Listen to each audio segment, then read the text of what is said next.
வத்தலக்குண்டு அருகே எழுவனம்பட்டியில் குலசாமி கோவில் திருவிழாவின் போது சமையல் செய்து வைத்திருந்த சூடான ரசத்தில் விழுந்து 2 வயது சிறுவன் பலியானது குறித்து காவல்துறையினர் விசாரணை நடத்தி வருகின்றனர்.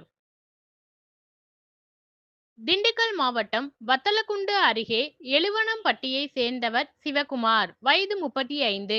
இவரது உறவினர் நந்தகோபால் என்பவரது குலசாமி கோவில் திருவிழா ஆடிப்பெருக்கு அன்று நடைபெற்றது.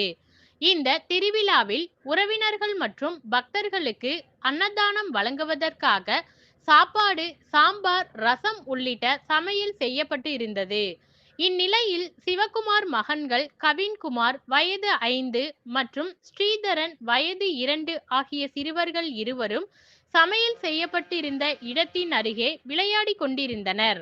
அப்போது சூடான ரசம் வைக்கப்பட்டிருந்த பாத்திரத்தின் மீது 2 வயது சிறுவன் ஸ்ரீதரன் சூடான பாத்திரத்தின் மூடியில் விழுந்துள்ளான்.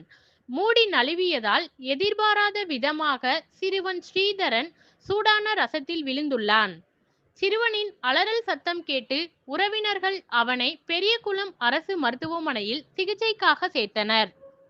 பின்னர் மேல் சிகிச்சைக்காக மதுரை தனியார் மருத்துவமனையில் சேர்க்கப்பட்டு 2 வயது சிறுவன் ஸ்ரீதரன் சிகிச்சை பலனின்றி இன்று பரிதாபமாக உயிரிழந்தார்.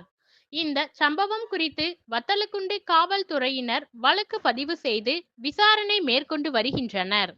திருவிழாவிற்காக சமையல் செய்து வைக்கப்பட்டிருந்த சூடான ரசத்தில் சிறுவன் விழுந்து இறந்த சம்பவம் இப்பகுதியில் சோகத்தை ஏற்படுத்தி உள்ளது. செவ்வாய்க்கிழமை மதியம் 1:30 மணியளவில் கிடைக்கப்பெற்ற தகவல்.